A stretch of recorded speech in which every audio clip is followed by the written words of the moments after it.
This last weekend, NASCAR slapped Bubba Wallace with a hefty penalty for admitting that he spun out on purpose at Texas the week before. We're going to talk about that. We also got some rampant silly season rumors, mainly surrounding Daniel Suarez. We have a lot of stuff to cover on today's episode.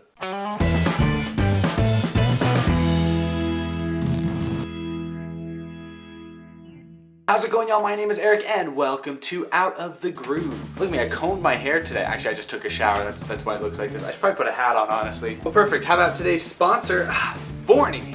Forney has been sponsoring episodes of Out of the Groove basically for this entire NASCAR playoff run, so a huge shout out to them for partnering with the show. Forney is one of America's longest running family-owned companies. They offer more than 5,000 different metalworking industrial products. Forney Industries is your one-stop shop for all metalworking, automotive, hardware, and industrial do-it-yourself kind of needs. Holidays are just around the corner. If you know someone who likes to work on their own projects, Forney Industries is the brand for you. And they're doing, once again, another Twitter giveaway. I'll put the link to that down in the description as usual. This week, they're giving away a Forney Easy Weld 140 MP. Wow. Heavy piece of machinery right there. Remember, you can click the link down in the description. It'll take you to Twitter. Super easy to enter that giveaway. All you need is a Twitter account, so go check that out. And again, a huge thank you to Forney Industries for coming on and being a big-time partner of Out of the Groove of the show. Couldn't do the show without the support of awesome partners like them. All right, we've got a very busy episode today, and it's kind of just going to be free-flowing here. I'm just going to kind of bounce from topic to topic. I have a few things to catch up on. I'm going to talk a lot about Bubba Wallace and the penalty he got this past weekend. I know this news is about 4 or 5 days old, but I've just been so busy. I've not had time to cover it, but I wanted to talk about it because I think this is really important. This is also really interesting. We're also going to talk about some silly season stuff. I'll have another episode up before the end of this weekend. That'll be my Homestead Miami preview episode of sorts. I'll look at the championship contenders and I'll talk about who the favorites are, who my eye is on. I'll do all that stuff. That'll be in the next episode, but this one's going to focus on some of this news from the last few days. All right, but first some background information on this whole Bubba Wallace ordeal. If you recall, late in the race at Texas Motor Speedway just a couple weeks ago, Bubba Wallace spun out, had a tire issue, and then spun out on the apron, suspiciously brought out a caution that messed with some drivers' strategy. It was in the middle of green flag pit stops late in that race. Kyle Larson was the most notable driver who kind of got hosed as a result of this untimely caution. After the race, he called out Bubba Wallace for intentionally spinning out, said that, everyone spun out on purpose at some point or another, but he definitely called on NASCAR to take some sort of action because of the playoff and points implications that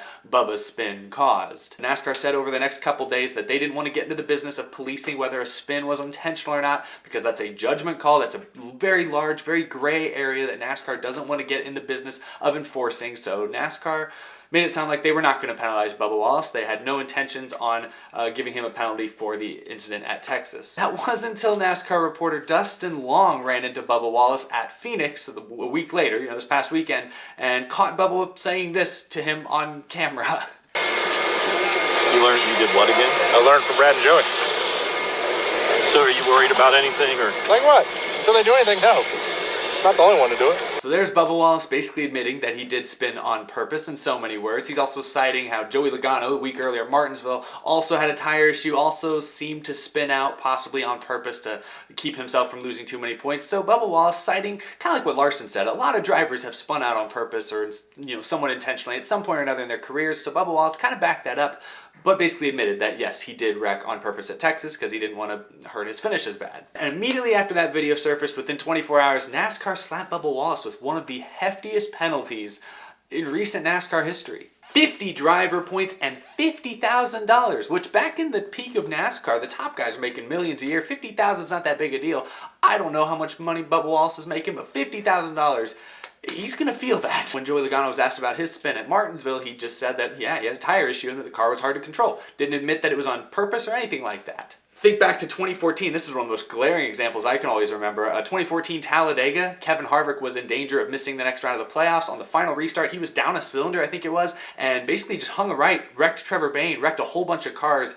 Looked very intentional. It looked like it had to be on purpose or else Harvick just completely lost his mind or something there. Kevin Harvick basically wrecked a half a dozen cars at Talladega to end the race effectively so he wouldn't lose any more points because his car was down a cylinder and so he could still advance to the playoffs. I thought that was one of the most glaring examples of a driver intentionally causing a wreck for his own personal gain, and they didn't penalize Harvick for that because he did not admit to doing it on purpose afterwards. He said it was an accident. He said that he had mechanical issues. He was just trying to get out of the way. He wouldn't admit that it was on purpose, so NASCAR did not penalize him. The last time I remember NASCAR really penalizing someone for intentionally spinning out, at least by themselves, it was Clint Bowyer in the infamous spin gate at Richmond at the end of that regular season when Michael Waltrip Racing kind of seemingly had like a behind-the-scenes kind of plan to help Martin Truex Jr., one of their drivers, make the playoffs that year. Using code words, it involved Clint Bowyer spinning out on purpose late in that race to bring out a caution they needed. And NASCAR, if you recall, slapped huge penalties on the team and on Clint Bowyer for that, and even let an extra driver into the playoffs that year for whatever reason. But since that incident, NASCAR really hasn't done anything as far as penalizing people for spinning themselves out intentionally. I know, like,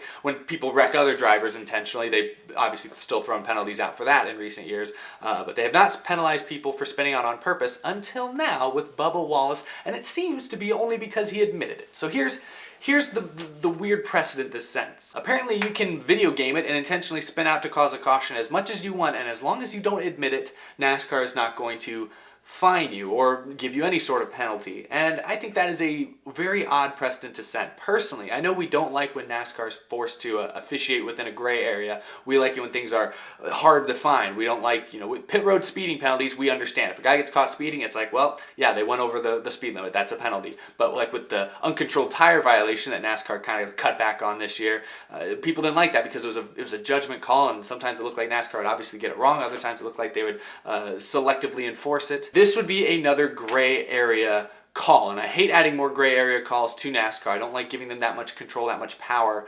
But I think this is a situation where I think they should go back and look at some of these incidents. I think Logano's at Martinsville deserve to be looked at. That one, I don't know if that one would have been egregious enough to warrant a penalty, but Bubba Wallace is definitely, after Texas, I think you had to look back at it and say, yeah, it looked like he intentionally spun out. If NASCAR is only going to penalize you for admitting that you did it on purpose, I don't know what to tell them. They're probably not going to get that many admissions. I'm pretty sure they're not going to penalize very many people. Bubba Wallace is a special case. And then speaking of Bubba Wallace, I do kind of feel bad. I mean, honestly, he spun out on purpose and then admitted it. So yeah, I don't have any problem with NASCAR penalizing him 50,000, 50 points. I think that was 100% fair. But I do feel kind of bad for Bubba Wallace in this sense, is we want drivers to speak their minds. We want drivers to be brutally honest. We love these sound bites like was provided in that Dustin Long video. But now Bubba Wallace being hit with such a hefty penalty, I'm sure someone talked to him. If not, he talked to himself probably, and now is going to be really careful of what he says going forward. And he doesn't have to be careful. He just can't do what he did in that clip and just admit that he wrecked on purpose. That was dumb from Bubba Wallace. That was dumb. Love the honesty, love it, but it was a really dumb clip, really dumb thing to say. So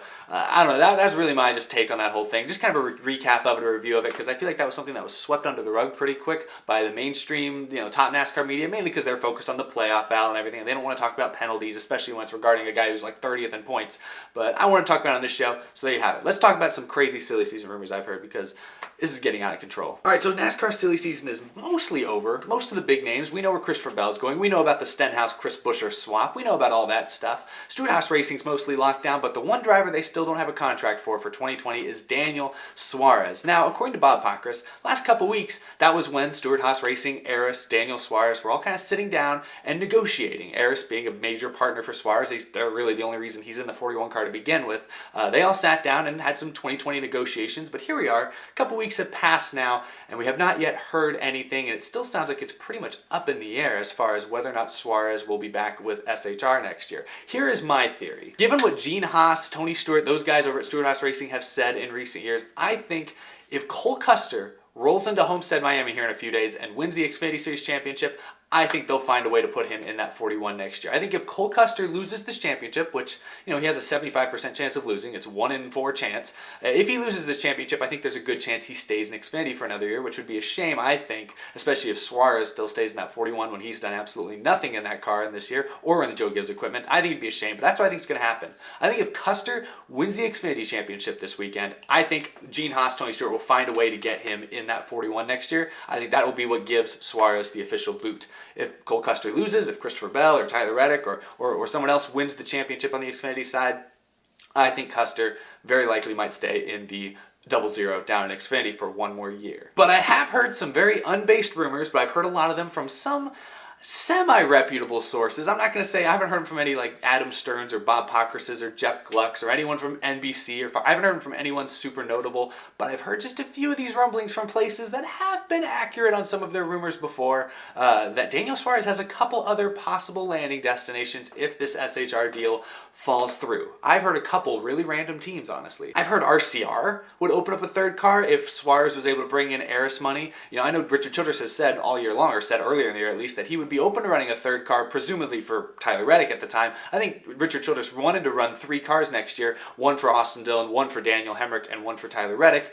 But when it was pretty clear that Daniel Hemrick wasn't going to bring in enough money, he had to choose between the two of them. He had to choose either Hemrick or Reddick, and obviously he went with Reddick, which I think was probably the best decision. I think Reddick has a brighter upside, so now he's down to 2 cars. But given the funding for a third car, I think Richard Childress would love to have a third car, and I think he's shown a lot of interest in having a third car this year, or for 2020. And if Daniel Suarez still has a good amount of money from Eris coming in, that could be what it takes. So we could see Daniel Suarez driving for Richard Childress Racing, which honestly I think that suits Daniel Suarez. It's a mid-pack team for a mid-pack driver. I think honestly that would be a fair enough pairing. Another one I've heard out of nowhere is Richard Petty Motorsports. I heard that one just today. I don't really believe this one. I think the Richard Childress one's a little more possible than the Richard Petty one. But there's a possibility that Suarez could be in and Bubba Wallace could be out. I don't buy this one. I would be shocked if this happens, especially given that Bubba Wallace finally got a little bit of funding this year. The CEO of Worldwide Technologies made a huge donation to Victory Junction, Richard Petty's organization, and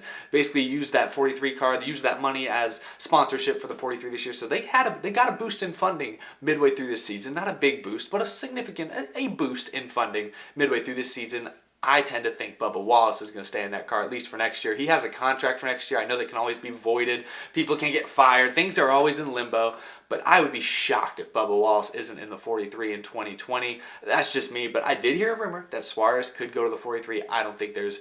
I would be shocked. I would be absolutely stunned if that proved to be true. I still think Suarez, 50-50 if he ends up in that 41. I think if he doesn't go to the 41, I think Richard Childress is an option. I still think Front Row Motorsports is an option. He could still go to one of those front row cars. With Matt Tifft sidelined indefinitely with his health issues, I've heard John Hunter Nemechek might be in the 36 car full time next year, so that would be one major change. Obviously, David Reagan's retiring, so that 38 car has been linked to guys like Daniel Hemrick. It could be linked to Daniel Suarez if the SHR thing falls through. I was feeling more confident about a month ago that Suarez was going to get a deal done with Stewart-Haas Racing. About a month ago, I think I would have thought 70% chance Suarez stays with SHR. Now that it's been a couple weeks, those negotiations, at least the first level of negotiations, have come and gone and we haven't heard anything.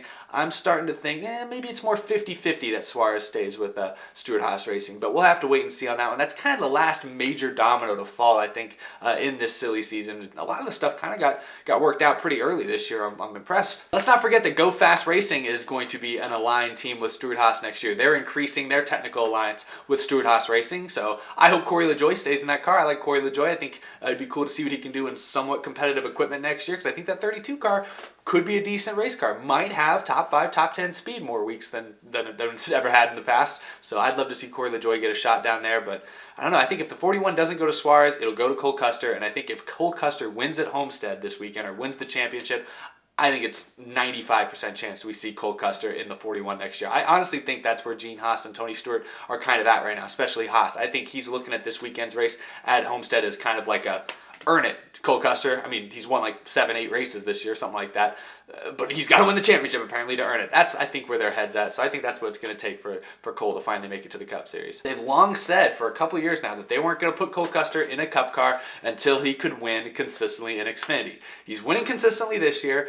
If he wins that championship, I think that'll put it over the top, and I think they'll put him in that race car. But we'll have to wait and see on that. I'm just telling you guys what I've heard. Again, I still think it's very likely Suarez ends up in the 41. It's a lot of funding potentially from Eris that it's just going to be hard to turn away if you're Stewart-Haas Racing. But we'll wait and see. It sounds like even if the SHR deal doesn't work out, Suarez might have an interesting home somewhere else. So we'll have to wait and see on that one. But that's my show. Been a pretty busy week for news, but I've also been very busy outside of YouTube, so I haven't had as much time to make videos. I probably could have done a video every single day this this week, honestly, to cover all these topics that I've been wanting to discuss. But I'll have another one up probably tomorrow, maybe early on Friday. It'll be my preview episode for Homestead, like I said. So stay tuned for that. Thank you guys for watching this episode. Big thank you to my Patreon supporters. Michael Harrison at You As The Stars, Cameron James, John Koblenz, Jason R. Long, Isaac Denison, Mika Suzuki, iFantasyRace.com, TheRacingInsiders.com, Matthew Koulopoulos, Pepe Lucius, Jeremy Conklin, Emilio Garcia, Joey DiMachino, Sky Racing Forum, Bryce Darcher, Bryce Schumacher, Scott McNew, Colton Austin, Bradley Pelletier, Emmanuel Castillo, and the rest of these incredible Patreon supporters. Couldn't do the show without the support I get from all of you. Amazing people over there. Thank you for the support every single week, every single month. Really means a lot to me. And a big thank you again to Forney Industries for sponsoring Out of the Groove over the last several weeks. It's really cool that this show is actually attracting sponsors, outside sponsors. You know, NASCAR is expensive. Obviously, this show doesn't cost as much as it costs to run a cup car, but it still helps to have sponsors because I'd love to be able to do this show more full-time. Those of you who don't know this is not my full-time job, YouTube. I've been a student for many years. I actually have another actual job now that's 40 hours a week most weeks. So working YouTube, you know, I'd love to make YouTube more of a priority. I'd love to be able to make more NASCAR content of various types and publish them onto YouTube like this. But yeah, so the support from sponsors, the support from you guys on Patreon, and of course you watching really helps make that, you know, actually possible here in the coming months. So thank you for the support. I'll see you guys very, very soon. Homestead Miami. I'll be at the track this weekend. Hope to see a lot of you guys there. Have a fun one, everyone. Have a good rest of your week.